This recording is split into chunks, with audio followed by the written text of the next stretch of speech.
Welcome to Author Update. I'm Thomas Umstattd Jr., and today we are not going to talk about AI. Woo! Joining me, as always, is Jonathan Shuerger, who is a Marine who helps authors find readers. And our big story today is the big story that everybody is talking about, which is tariffs. And Thomas, yes, the they're going sky to is impact falling. authors. The sky is falling. The world is over. So, for somebody who's been living under a log, what's happening with tariffs this week? So, on April 2nd, President Trump allowed the tariffs to go into effect that are going to influence basically the entire world. The tariffs are minimum 10% and up, depending on what the government perceives are, and I'm using the wrong term here, trade deficit, or our deficit is with these other countries, or at least the inequity in trade that we're experiencing with this other country. The stock market has seen a precipitous decline in value. People are freaking out and screaming. Politicians are tweeting everywhere that the world is over. I mean, even Thomas Sowell has weighed in on it. He's like, I've never seen a country ruin itself so fast. So, Thomas, what exactly is happening? Should we be freaking out? And then how does that influence the book world? Yeah, so I want to give some history and some background, and then we'll talk about specifically what this means for authors. And I'm going to try to stay out of the politics and not talk about what like the government should do, but instead kind of explain what's going on and how we can navigate this. Because I don't make federal tax policy, you don't make federal tax policy, but I do make policy for my business and for my family. And so knowing what's going on and why I think is really helpful. So some background. The federal government is on the verge of collapse financially. There's a $1.83 trillion deficit. That's not the debt. That used to be the debt when I was a kid, but now that's the deficit. What that means is every year we're spending $1.83 trillion more than we're bringing in. The debt is currently $36 trillion. So with a federal income of only $5 trillion, let's imagine that we balance the budget so we're able to close the $1.83 trillion deficit, and then we set aside 10% of our revenue to pay off the debt. How long do you think it would take to pay off the debt, Jonathan, if we were to do these two things that I should point out, not succeeded in doing all century? So 10% of 5 trillion is 500 billion. In order to make that go up to about $40 trillion is going to be about 80 years. Yep, 73 years. It's my entire lifetime. And that's assuming we acquire no new debt and we set aside 10% of every annual purchase or every annual budget to paying down the debt. Okay, this is the sort of thing that destroys empires. Yeah. And it destroys them actually very quickly. So while it takes decades to pay off the debt, to destroy the empire, it actually can happen very quickly. And here's why. People who buy the debt, if they lose confidence in the debt or in the country, they will demand a higher interest rate to compensate them for the risk. And that higher interest rate makes the debt harder to pay off, and it creates this cycle that sometimes can completely spin out of control. And this is what happens when investors lose confidence. We have a really good example of this happening. So 100 years ago, Argentina and the United States were at parity. Economically, we are very similar. Ethnically, we are very similar. Our terrain, like the natural resources, were very similar. But the United States stayed fiscally responsible, and Argentina let their debt get out of control, and they're still trying to fix it to this day. They never recovered as a country because they let their debt get out of control. And this is particularly concerning because governments don't just go bankrupt. Sometimes they also collapse. And if the United States collapses, the whole world goes to war all at the same time. So nobody wants that. We don't want that. And so the current regime has this big mandate to fix the debt and to fix the deficit. But Trump promised not to touch Social Security, not to touch Medicaid and Medicare, at least the non-fraudulent parts of it, which means he's got to find the revenue somewhere else. Where is he going to find the revenue? Well, let's talk about taxes. Yay, taxes. No one's going to watch this show, but it's important context. So corporate taxes. For the last 30 years, the United States has had one of the highest corporate tax rates in the world. So a company like Apple would have had to pay 35% tax on its operations in the United States. Its tax, if it moves to China, is zero. the United States government.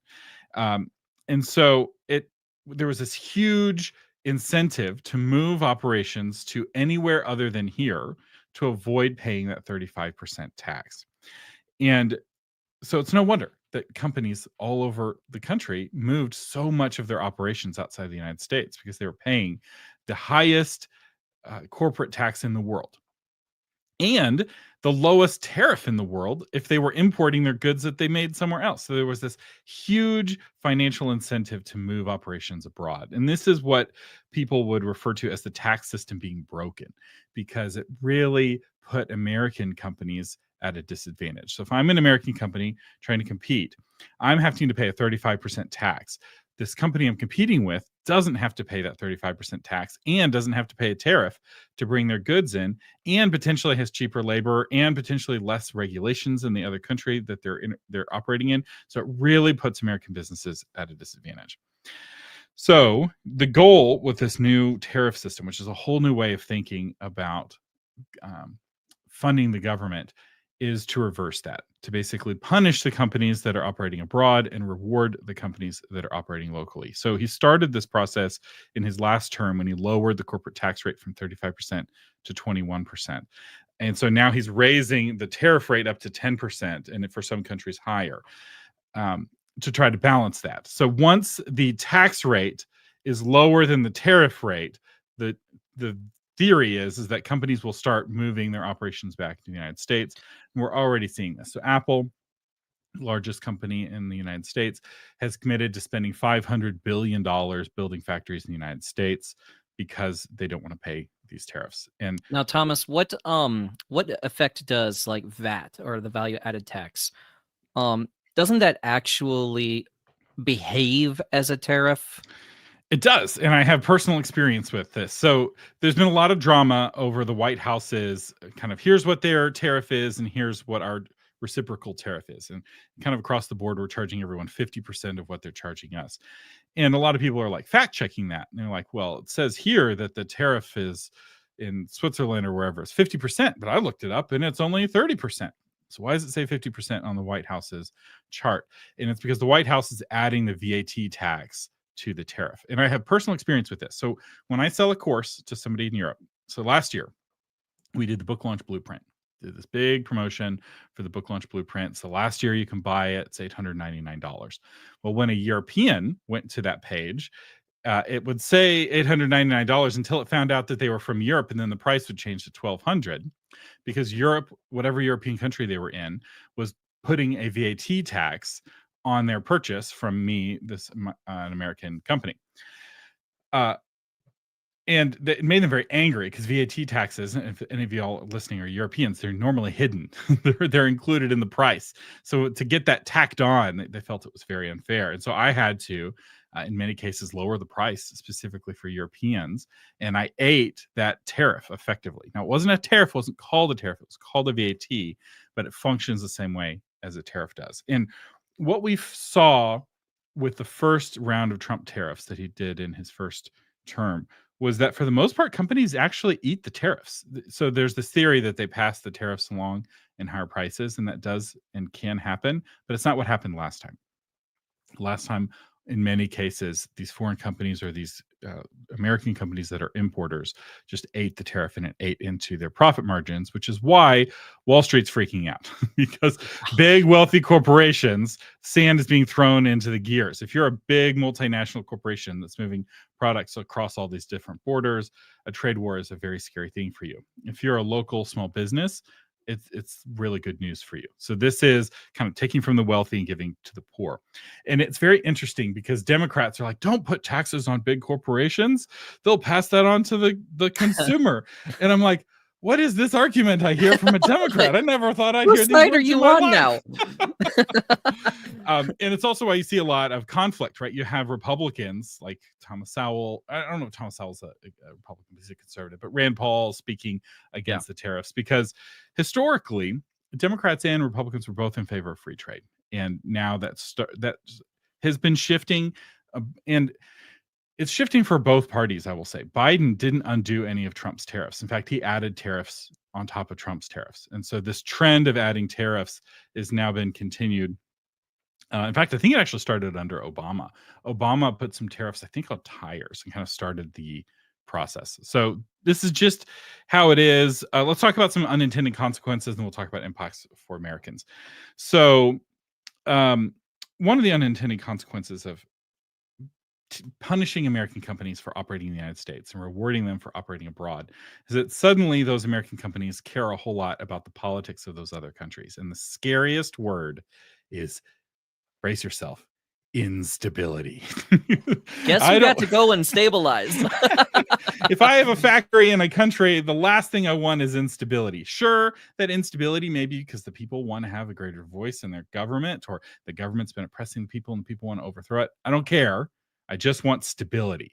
And so there's now this huge financial incentive for America to spend blood and treasure to stabilize other places far away, because our companies are operating in those places. And the thinking is, why are we always in the desert in the Middle East trying to keep some other dictator and replace him with some dictator we like? Oil. The whole world runs on this fuel. And so they're like, we will absolutely protect this source of fuel, and we're going to send people to go and fight for it. And it all has to do with the markets and how they're working. Yeah, so let's talk about the markets. There's panic in the stock market, and the stocks are really down. This needed to happen, I would argue, because a lot of the stocks were overvalued. So I'm going to get real nerdy here, but there's this concept of a PE ratio, which is a price to earnings ratio, and it's what the value of the company is compared to how much money they're actually making. And one of the ways that you can tell if you're in a bubble or not is how much higher the price of the stock is compared to the earnings of the company. So Warren Buffett likes to invest in companies that have a PE ratio of like 15 or 16. That's when he would see a company as being worth buying their stock. Most of the companies in the stock market right now, or before this current crash, had a PE ratio of like 27.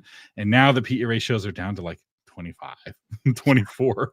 So the stocks are all still really overpriced. This kind of popped the bubble. The bubble is going to pop anyway, but now it's all popping all at once.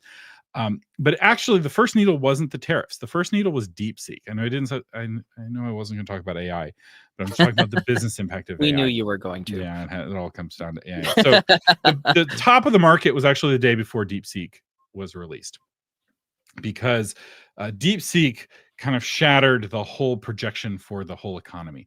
It was, everybody's all in on AI. All of the growth of the stock market has basically been AI. It's why AI is such a big thing for branding and marketing and for companies, is because it's what's causing prices to go up and stocks to go up. If you put AI in your company name, money just appears out of nowhere. And the biggest recipient of this was NVIDIA, that makes the GPUs that are used to run the large language models. And DeepSeek came out, it was way more efficient. It didn't need as many of NVIDIA's fancy chips, and showed that there was a way of doing AI without spending crazy money on chips. And so now every company is like, oh, we're not going to need to spend as much money on chips. Well, all the companies selling those chips, all of their stocks started to go down. So that was actually the top of the market. And now we have more things accelerating. The other interesting unintended, but possibly intended effect is what's known as a flight to safety.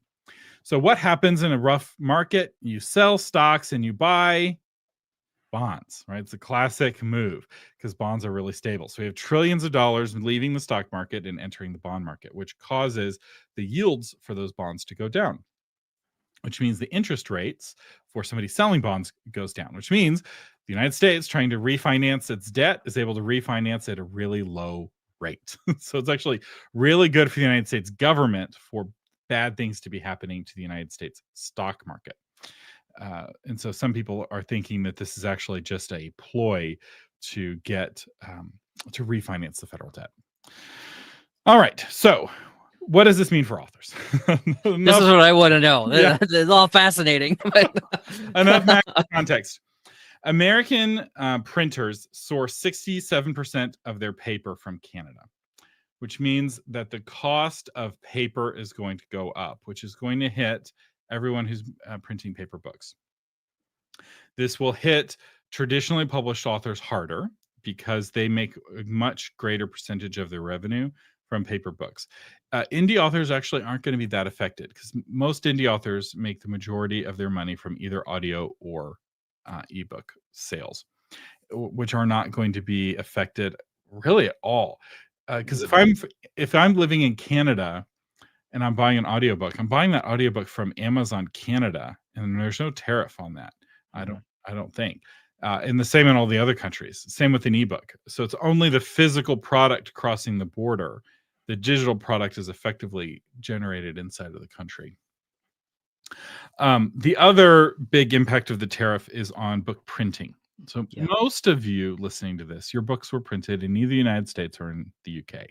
So there's a really popular printer for US authors called Book Vault that operates some of their printing in the UK, but they also operate some of their printing in the United States.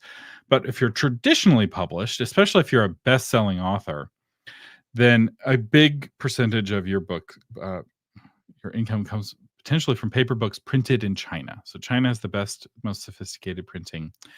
And we're looking at an increase in wholesale costs of around $1 per hardback book for people getting the books printed in China. So if you're on, so again, this is money moving from the wealthy to the poor. If you're a beginning indie author who's selling mostly to Americans, this is really good news for you. If you're a New York Times bestselling author who's selling abroad and selling books that are shipped on a slow boat from China, this is bad news for you.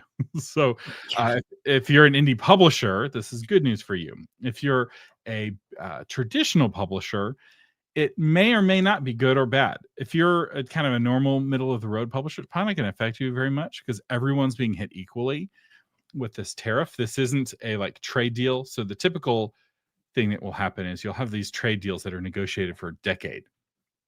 And they're like 1,000 pages long. And there's all these loopholes and carve outs and exclusions and exceptions. And the winners are the companies who are able to influence that trade deal because they paid for lobbyists behind the scenes. That's not what this deal is. What these Trump tariffs are across the board, same rate for everyone, no fancy carve outs. Do you print Bibles? Sorry, you're still paying the same tariff as everybody else. Last time, Trump had a carve out for Bibles. This time, there's no carve out for Bibles. Almost all Bibles are printed in China. So, Thomas, Corinne Norton brought up an interesting problem. What if 90% of your author income is coming from Kickstarters? Now, I'm like, if you're printing your books in the U.S. and mostly fulfilling to readers within the U.S., I don't see much of a problem, right? Unless you're sourcing your book from Book Vault UK. Even if you're selling to New Zealand or Australia, places that historically have had really high tariffs on American products,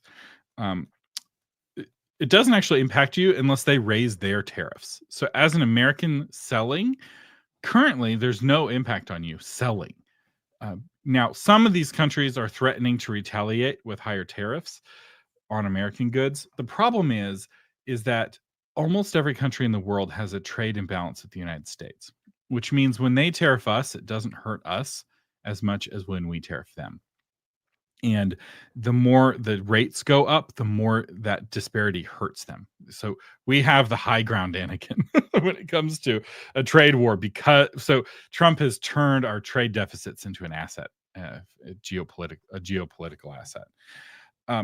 So I think Australia already has like a 20 or 40% tariff on American books. They have a pretty strong protectionism. I don't know what it is in New Zealand, but historically what you do if you're fulfilling a Kickstarter for your Australian backers, you print the books in Australia with Ingram Spark or with Amazon POD, and you mail them from an Australian printer, a POD printer, to your Australian readers.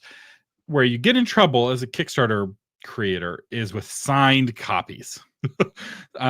Because that signed copy becomes eligible for the tariffs. And the best way around this is to do, I forget the term, it's like an insert. It's where you sign book plate. A book plate is a sticker. I'm not talking about the sticker. I'm talking about where it's actually pages themselves. The full size page. Somebody can look up what these pages are called. I forget what they're called. But if you ever watch Brandon Sanderson doing any kind of video, he's doing nothing but signing these pieces of paper. And the pieces of paper then get taken into the printer and sewn into the books. And I don't know what the tariff would be on a single piece of paper with just an author's name on it. But whatever it is, it's got to be less than the cost of the whole book, and the shipping is less. So that's one way that you can get around it. But I would, in anticipation of reactionary tariffs, depending on the friendliness of the other country and how likely you think that country is to hit us with reactionary tariffs, just raise the shipping price for the signed autographed copies. You have to be really careful with signed autographed copies on Kickstarters because that hits you with double shipping. So even putting the tariffs aside, the printer ships it to you typically, and then you sign it and ship it out. Most authors don't do the sign the individual pages thing because that only works for offset printing. Right. All right. Well, we burned 20 minutes on tariffs. Now we want to talk about another piece of news that's coming up. Your last chance to get into the Send Your First Email Challenge. Thomas, do you want to talk about that a little bit? Yes. So Send Your First Email Challenge is it's like a mini course. It's a challenge where over the course of 5 days, we're going to start an email newsletter. We're going to create a landing page so you can get your first subscribers. You're going to get your first subscribers. You're going to write your first email newsletter and send your first email newsletter all in 5 days. It's like 30 minutes a day. We're going to all do it together. The first day is on Monday. It's completely free to sign up. You can sign up at firstemailchallenge.com. That's firstemailchallenge.com. We already have hundreds and hundreds of authors signed up for that. So it's going to be a lot of fun. It unlocks a special section in authormedia.social, firstemailchallenge.com. All right. So, Thomas, I have a couple of questions about that then. Do I have to have a book done? No. In fact, you want to start building your email newsletter way ahead of when your first book comes out because you need to have a list of subscribers who are excited to buy your book so you can have a strong launch. Okay, well, I mean, I have several books out, but I've had tons of questions from people who have been like, I don't have a book done. I can't even think about this yet. I'm just now starting. Get your practice in now. Start the process of growing your list. Yeah. Because lists grow slowly over time. And so the sooner you start that growth process, the bigger your list will be at launch. The worst thing, and I'll tell you this from experience, is releasing the book that I wrote to no one. That is hard. So definitely get in on the email challenge now so that there's an audience ready to receive the thing you dumped your heart and soul into. That's right. And back to the last thing, Xavier is right. Tip-ins. That's the term. Tip-ins, yeah. So the sheet that you add is called a tip-in. Thank you, Xavier. I knew this is the fun thing about doing this live. We have live fact checking. There's so many experts on here with us. Just wait till we get a typo. It's going to be great. Yeah. So speaking of typos, NaNoWriMo. What's going on with NaNoWriMo? NaNoWriMo is dead. NaNoWriMo. What is NaNoWriMo first? Right. So NaNoWriMo is a nonprofit that started in 1999. It didn't become a nonprofit until 2005.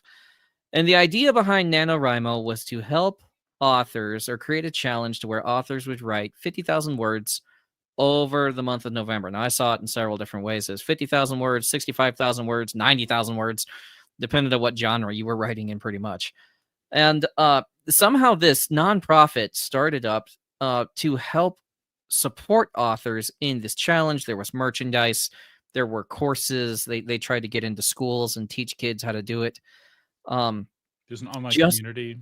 Online community, just tons of resources is what they were trying to do. They were trying to aggregate a bunch of resources to help authors do this for this 1 month event that would take place in the month of November. Well, this past week, the interim executive director of NaNoWriMo, a lady named Kilby Blades, released a YouTube video that announced the shuttering of the nonprofit. For 4 of the last 6 years, they've had 6-figure debt. The only reason that they were in the black for 2 of those years was 2020 and 2021 when they took SBA loans.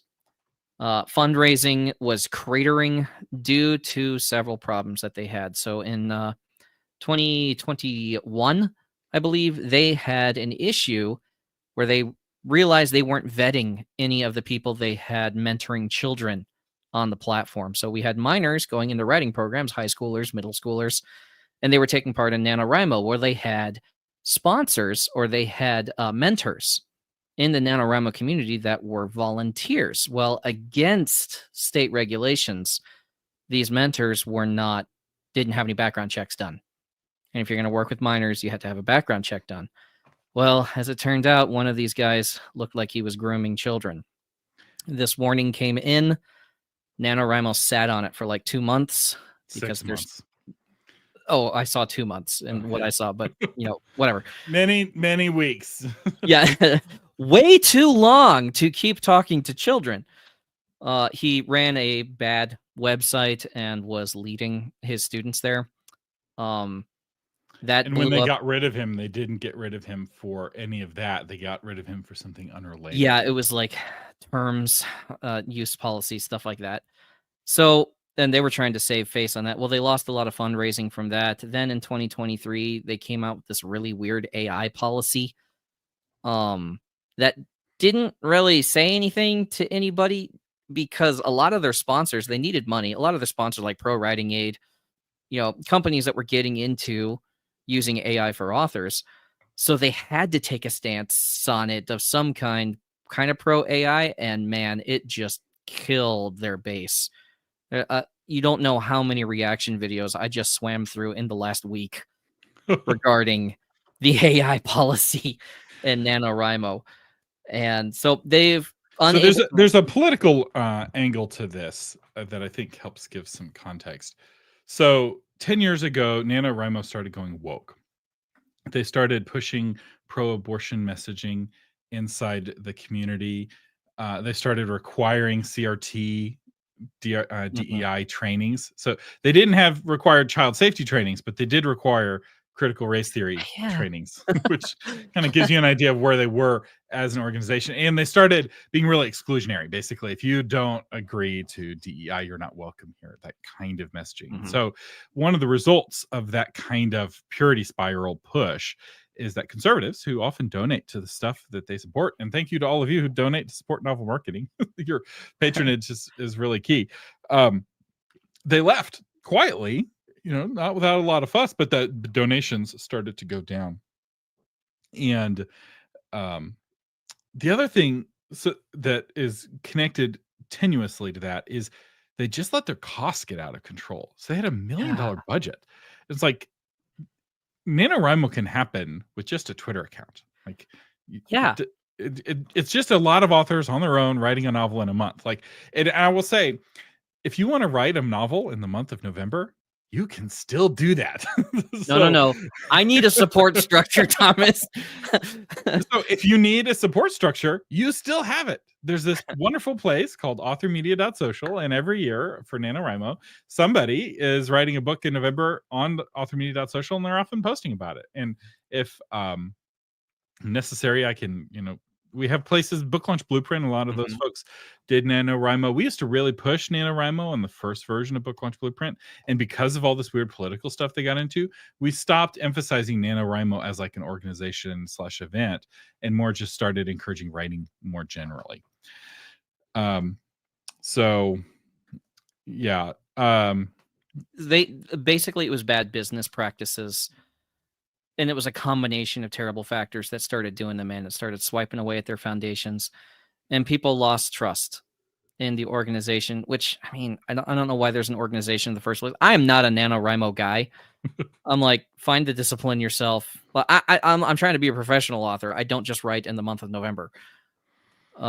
It helped create the habit of writing, and it helped a lot of people break through where they didn't realize how fast they could write. Because one of the wonderful things about NaNoWriMo being in November is that November only has 30 days, and November has Thanksgiving, and Thanksgiving happens right at the quit week. Right. So like 2/3 of the way through a marathon, that's when everyone's quitting. What happens 2/3 of the way through November? Thanksgiving. And it's the ultimate test of can you push through challenges? And the authors who succeeded in pushing past Thanksgiving, and for those of you who are not based in the United States, you're like, what are y'all talking about? Thanksgiving is this big holiday.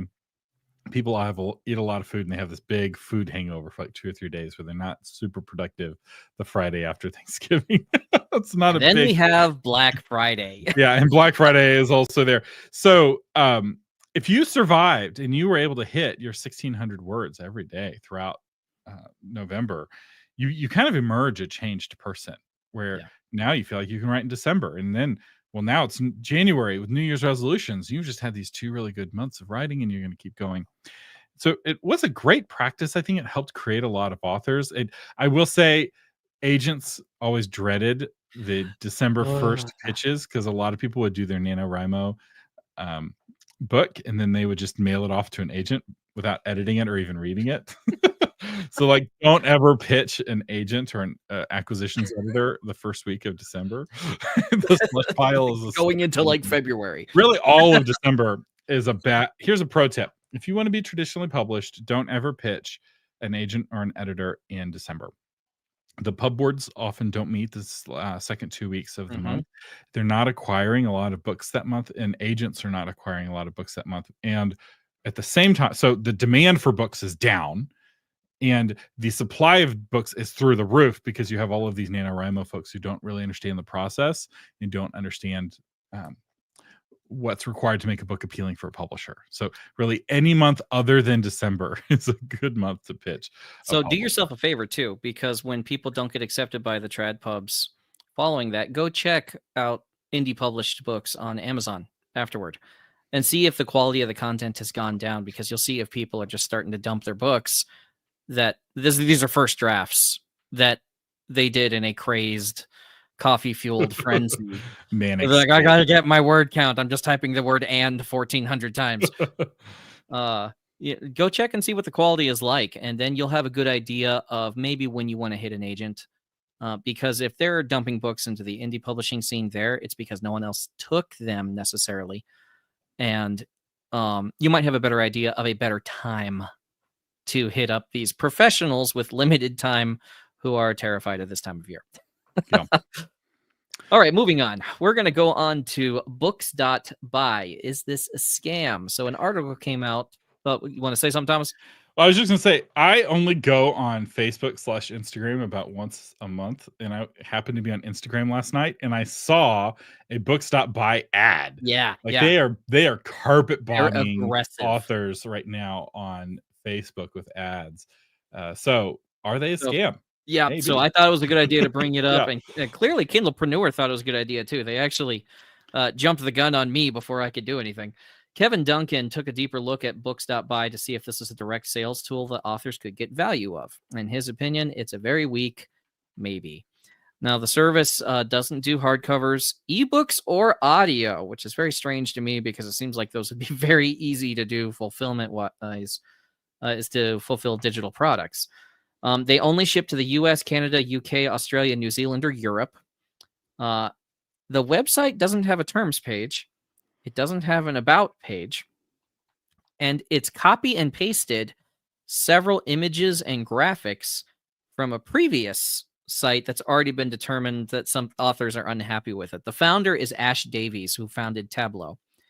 And which is just kind of a run-of-the-mill hybrid publisher. Right, publisher. Nobody loves their hybrid publisher. But they ported over a lot of the graphics they use. The authors are the same. The books are the same. And authors are just really unhappy with the Tableau experience. When we dive into the numbers on books.by, they have a very high printing cost. So a book that would cost $4 from Book Vault winds up costing $6 from books.by. That really starts to hurt once you start to sell more books because they have a lower upfront cost on the store they set up for you than Shopify. But there's a cheaper, better way. You want to sell lots of books. If you do the novel marketing method, using the stuff that I recommend, you're using Book Vault, which is the $4 rather than the $6, and you're using PayHip, which is $0 a year. So PayHip only takes money when you take money. It's not like Shopify, which is $360 a year, or books.by, which is $100 a year. PayHip is just a percentage. And so until you're selling thousands and thousands of dollars a year, it's way cheaper. So I don't recommend books.by. They're kind of on the fence. I don't see any value in this. I recommend is have your own website, use PayHip. And if you want down the road, you can switch to WooCommerce or something else, but run it through your website, which you control, and print with Book Vault. I have a whole episode with the CEO of Book Vault. I really like Book Vault. Their approach is really good, and they're really transparent and honest with their pricing, and they seem like really good folks. And books.by, scam is a strong word. So, I don't think it's a scam necessarily, although who knows if the people running it have a bad reputation. But there's nothing that they do that you couldn't do better yourself with Right. just using Book Vault directly and using PayHip directly. So personally, again, as an author, I would not use this. I want to sell lots of books, and so something that penalizes me for then selling lots of books because all the printing costs are higher per book is not something that I'm looking for. Yeah. So I would not use this personally as well. Moving on from there, let's talk about Audible's biggest competitor. They have a very interesting deal going on right now. You can get the Narnia audio collection for $6. Yeah, I'll post a link to this in the chat. So believe it or not, there are places in this world to buy audiobooks that are not Audible. And the number one platform is a platform called Chirp. And if you've never used it before, this is a great place to familiarize yourself with Chirp. And it's not $6 per book. It's $6 for the entire collection of all 7 Narnia books. You just have to promise me that if you click on this link that you read The Lion, the Witch, and the Wardrobe first, because that is the first Narnia book. There is no other ordering of Narnia books, only Lion, the Witch, and the Wardrobe first. That's my only request. This is not sponsored. This isn't an affiliate link. If you use my link, I think it drops the price down to $2 because I bought this and it was like, refer a friend, but there was no kickback for me, just a discount for y'all. And Aslan is still male. I'm a little upset about that. Don't go there. I'm not don't opening it, but I'm still mad, and I had to get a shot in. It's the original unabridged Narnia from the actual C.S. Lewis. None of this modern dreck. All right, next story. All right. So we did want to talk about the latest bestseller that's kind of sweeping the market. Suzanne Collins' latest Hunger Games novel, Sunrise on the Reaping, has sold twice the copies of her last Hunger Games title, which was released in 2020. I checked the numbers on it. It has 21,000 reviews on Amazon with a 4.8 star rating, which is okay. Amazon is known for that. But then I looked at Goodreads. It had 198,000 on Goodreads with a 4.7 star average, which is stellar for that site. You're lucky to break 4.4 on Goodreads. It's number one. Let me pause you real quick. So a lot of people don't understand. For years, Goodreads had text next to the stars. So 1 star was I hated it. 2 stars is I didn't like it. 3 stars was I liked it. 4 stars was I really liked it. And 5 stars was I loved it. And so if people are rating you a 3-star book on Goodreads, it means they liked your book. It's different from Amazon. Amazon, almost all books have something 4 point something. So a 4.7 on Amazon's not a big deal, but a 4.7 on Goodreads means that people either really liked it or loved it. It's a very high. So it's kind of like hotels, right? A 3-star hotel isn't a bad hotel. A 3-star review on Goodreads isn't bad per se, but a 4.7 is really good. Now, if you don't have a 4 on Amazon, you need to work on your book. It's so easy to get that on Amazon. It is number 1 on all of Amazon right now. They're projecting that it's sold about 1.5 million copies so far. The book is just an unqualified, massive success, which is so strange considering that it's a prequel to an already finished series, which those typically haven't seen that level of success. I think it has something to do with the main character. It is about Haymitch, which is a very popular side character from the original series. And I think her theme is the one that she keeps hitting, keeps speaking to the readers that we have today. In her About section, it says that she's continuing to explore the effects of war and violence on those who are coming of age. So, Thomas, what do you think is the appeal behind this series? What is the pain point that Suzanne Collins is clearly hitting? So she's resonating with her people. I haven't read the book, so I'm kind of curious to check it out. I did very much enjoy the original Hunger Games series. I think the first Hunger Games book particularly is a masterpiece, and it's a really great exploration of things that can be done by playing around with point of view and tense. So the original Hunger Games books are in first person present tense, and by doing that, she's able to really explore the effects of PTSD. So Katniss starts experiencing PTSD, and she becomes less and less of a reliable narrator as she experiences more trauma, which is really fascinating. It's lost if you only watch the films, because the films are from omniscient, kind of camera eye view, and they're really well done. I haven't read this one. I'm excited that it's doing well, and I'm curious to read it, but I don't have a theory yet. Okay, all right. Well, maybe we'll revisit that in the future, because this is something that I'm curious to see if YA novelists should be trying to emulate like the themes that she's speaking to, because it's not so much the sales numbers that get me on this one. You kind of expect a novel in the Hunger Games series to do well. It's the reviews that are speaking to me here. If there's so many. Have any of you read the book? And if so, let us know in the chat what you thought of Yeah, the absolutely. latest Hunger Games book. And we'll see if we can't come up with something for YA novelists that should be trying to, what should you be hitting on to try to speak to a larger audience? Yeah. All right, I have a brand new scam for everyone to look out for. Amazon is sending invites to their beta audio program. So Amazon has been, and this is not the scam. I know a lot of people are thinking, oh, that's a scam. Amazon has a new AI audio program. Well, they'll give an AI narrator to your book. If it's in KDP Unlimited. And you have the option of having AI read your book. So you'll have a free audiobook associated with your title. This is a beta program. They've been sending invites out to authors all over the place. I got one a little while ago. I'm not interested in it. I do my own reading. However, the Nigerian princes have upgraded themselves. Right? Just like in The Matrix 2, where the agents upgraded, our scammers and our fishers have upgraded. There are scam emails going out which look exactly like this KDP email. But when you click on the link, it sends you somewhere and they get your information, bank information, whatever it is. Thomas, how can authors protect ourselves from these upgraded fishers? Yeah. So one of the there's one simple thing is to always check the domain. So Amazon.com always uses Amazon.com unless you're in another country, in which case it always uses .co.uk or whatever. In this case, it will be KDP. The link used here is KDP. KDP.com. Not Amazon. Okay. Yeah. Right. Which is still like it's the legit website. Right. What they'll often do, these scammers, they'll have some strange website that has those words in it, but it's not that.com, right? It'll be xyz.com/Amazon-KDP. So just check the URL is really useful, but it's easy to forget to do that. And so how do you protect yourself if you're not always checking the URL, or sometimes you forget? And I actually have a whole episode on this called Cybersecurity for Authors. And if you're following my practices in that, specifically by using a password vault, you're going to be protected in a very interesting way.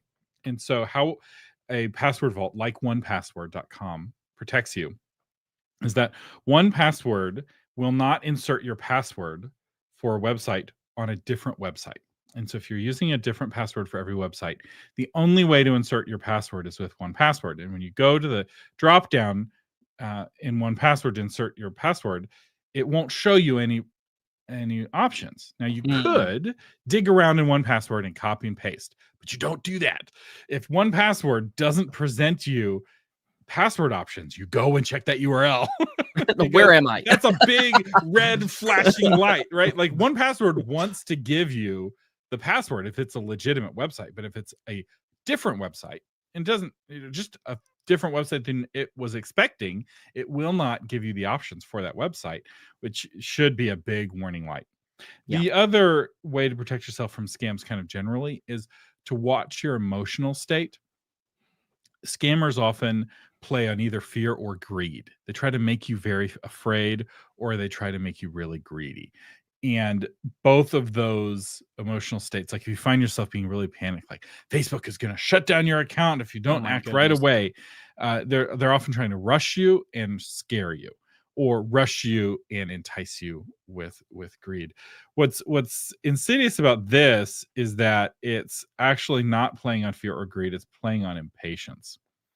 It's like, hey, you're this thing you've been waiting for, that you've been feeling left out, you now have this opportunity. And that's really insidious. We're gonna have a lot of this in the next few months about Switch pre-orders. You're gonna get a lot of emails supposedly from Nintendo that your Switch 2 pre-order has been approved. And it's like, check that URL very carefully, because impatience is another way that they play on you. But I really do recommend having 1Password, the app, and then having a different password for every website.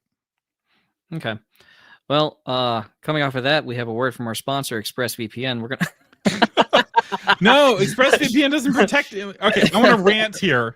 Rant from ever being sponsored by ExpressVPN.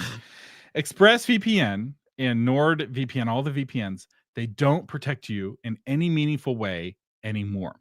So it used to be 20 years ago that when you would visit a website, that connection was an unencrypted connection.